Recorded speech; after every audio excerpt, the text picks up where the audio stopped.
Yeah, those are pretty big mountains to fly over, aren't they?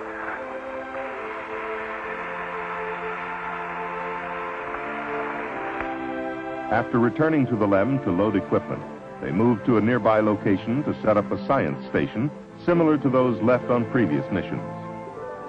With the establishment of these experiments, a network of scientific stations was achieved which would allow triangulation of events and give us the ability to locate precisely the origin of lunar events. As they worked, one of their instructions was to throw the packings as far as possible from the site.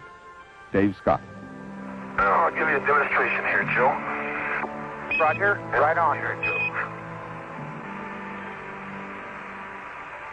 Spectacular demonstration. Oh, well, enough of that. Lovely. What was that a demonstration of, by the way? It started out to be of gravity, and it wound up being of centrifugal force, I think. Using an electric drill, Scott sank a tube into the lunar soil, into which a probe would be placed to measure heat flow in the lunar material.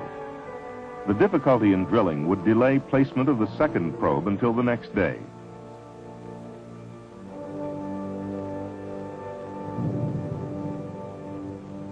The science station was then activated, and Scott and Irwin closed Falcon's hatch on EVA number 1. And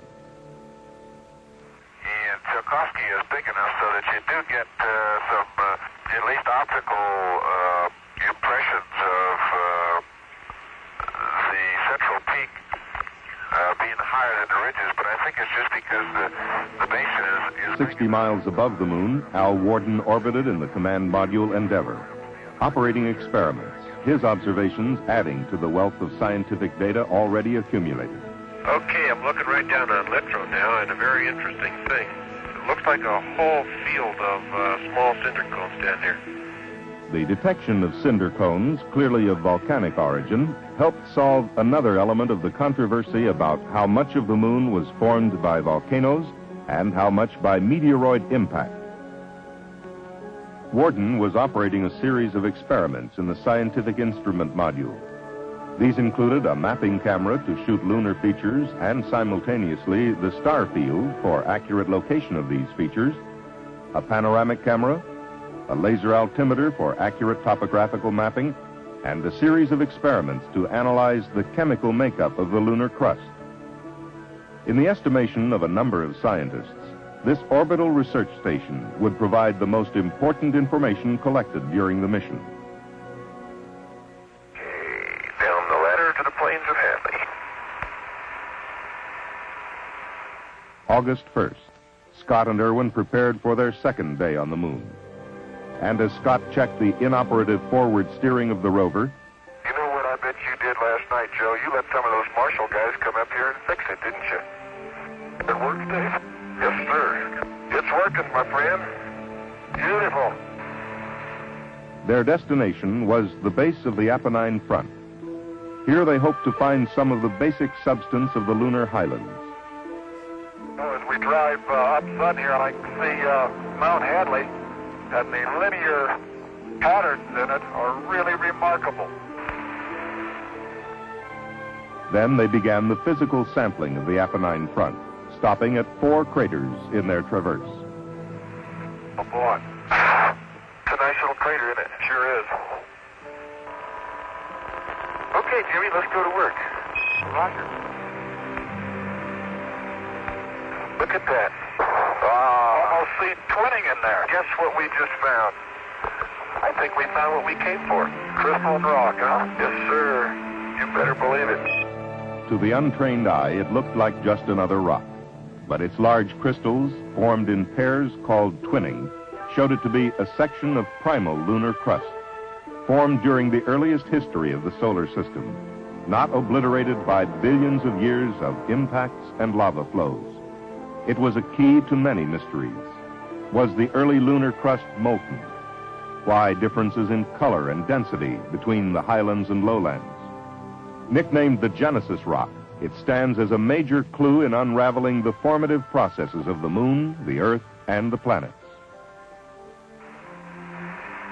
Make this bag number 196 a special bag.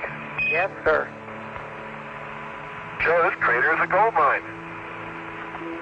And there might be diamonds in the next one. Yeah, babe. Then we saw another practical use of television in lunar exploration. And Dave, you're going to want to cinch up Jim's collection bag probably before you go much longer. It's coming very loose there. Okay. Let me do it right now, Joe, so we don't forget it. Roger, we sure don't want to lose that one. I don't know what we'll do without you, Joe. Okay, Jim, let's get on a rover and head back. Yeah. It's nice to sit down in it. Oh, it is. Okay, and we're on our tracks. Roger. And follow them home. There's sure a lot of neat rocks in Dune. Too bad we can't spend some more time. On your next trip. Yeah, next trip, you're right. Making me seasick. What do you expect traveling on the Mare? They returned to the science station where Scott once more manned the drill to place the second heat flow probe and later to get a deep core sample. The difficulty in drilling was shown by Scott's hands, which would carry bruised fingernails from his efforts for several weeks after the mission. Okay, Dave, take heart. You've got just 1 minute of drilling left. Okay, we made a little money, didn't we? Hand over fist. It was time to get back into the LEM and end EVA-2. The drill and attached sections were left in the ground for removal during the next day's traverse. On Earth, scientists pored over data from the television, from the astronauts' descriptions, and from the orbiting experiments. The 1,400 photographs the crew would return would themselves constitute a major scientific legacy. Lunar exploration was achieving a new maturity. We are now exploring to test new hypotheses, and the pieces were fitting together. One scientist, when asked why he didn't sit down and rest after an around-the-clock session, replied, "I can't. I'm too excited." Oh, it's nice to be outside where you can stretch a little bit. Okay. That's the site. Yeah, I'll meet you up there. Down to the drill. We last left our friend. Oh, it's our friend, huh? Yes, it is. If we could just get our shoulder under that. Okay. Their first stop was at the drill they had left during the second EVA. This core tube was the deepest sample ever collected from the moon, perhaps the deepest we would ever get. 8.5 feet beneath the surface, cutting through 58 distinct layers. This would not only tell us more about the lunar structure, but contained in this soil were traces of particles emitted by the sun billions of years ago, which would give us a clue to the early years of the solar system. But now it was time to leave the core tubes to be picked up later and head west-northwest to the rim of Hadley Rill.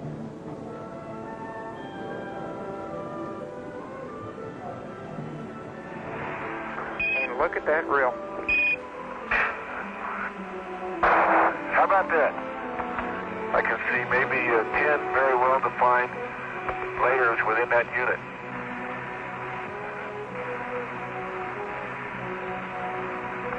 Hang on. Yeah. All right. Yeah. Very soft there. I stumbled over that rock.